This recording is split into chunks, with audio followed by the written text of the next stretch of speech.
একটা তেল হাত থেকে পড়ে গেছে। তো আমার যেহেতু ঘরে নিচে টাইলস বসানো, সেহেতু মুছতে গেলেই তেলটা এদিক ওদিক সেদিক হয়ে যাবে, আরও মানে চিটচিটে সারা জায়গা হয়ে যাবে।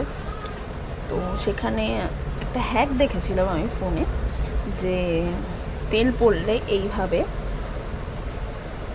আটা বা ময়দা যা হাতের সামনে থাকবে সেটা দিয়ে এভাবে ডললে নাকি একটু জাস্ট 2-3 সেকেন্ড মতন রেখে তো সেরকম হাত দিয়ে এরকম রাব করলেই জিনিসটা পুরো অল ক্লিয়ার হয়ে যাচ্ছে।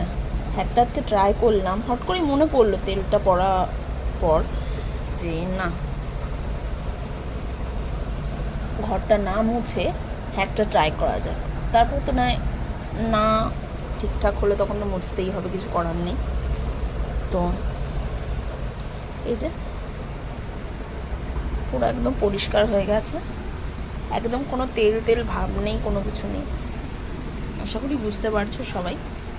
একটা কিন্তু কারোর কাজে লাগলে ট্রাই করতে পারো, কেননা এখন বাচ্চা কাচ্চা সবার ঘরেই আছে, তো বাচ্চা পড়ে যাওয়ার ভয়ও তো থাকে, ওই জন্যেই ট্রাই করতে পারো।